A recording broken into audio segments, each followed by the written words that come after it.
Çmimet e produkteve bazë ushqimore janë rritur sipas të dhënave më të fundit të Instat. Rritja më e ndjeshme është vënë re tek vaji dhe mishja nën produktet e tij. Qytetarët shprehen se në pamundësi për të blerë produkte cilësore, zgjedhin ato më të lirat. Shtresa më e prekur mbeten mosha e tretë, të cilët shprehen se me pensionet e për të ulta e kanë të pamundur që të kalojnë muajin, ndër të tjera theksojnë se deri tani po jetojnë fal parave që u sillin fëmijët nga emigracioni. Se këta tani abuzojnë si ljubi, sidomos për vitri.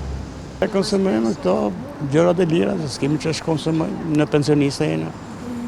Që të bëjmë me pensione. Çmimet ndalën dhe po.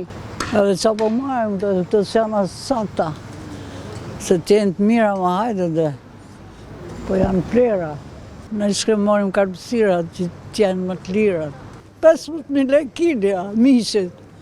Pa mund të marrë një pensionist që merr 200.000 lekë, 100.000 lekë. Plëçkëri blem me pensionin e jetit, asnjë gjë tjetër. Pensionistët nuk janë përballueshme.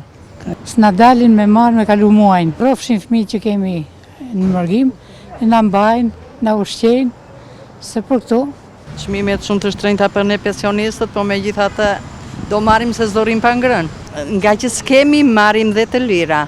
Ndërkohë edhe tregtarët e frutaperimeve pranojnë se ka rënë fuqia blerëse për shkak të çmimeve të larta. Ndërkohë të shqetësuar pranojnë se produktet që mbeten po hiten. Ka me njerëz që blejnë pa dhe s'kanë dhe çmimet janë e qik të larta, me thonë drejtë, ne hallaxhi jena, po që shesim këtu, po dhe ata nuk kanë faj se s'kanë.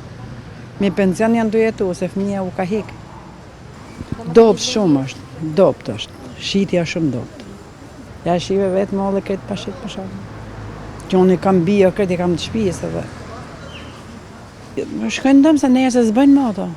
Duke patur parasysh edhe vitet më parë gjatë dhjetorit me afrimin e festave të fundvitit, çmimet pritet të vijojnë me rritje të vrutshme.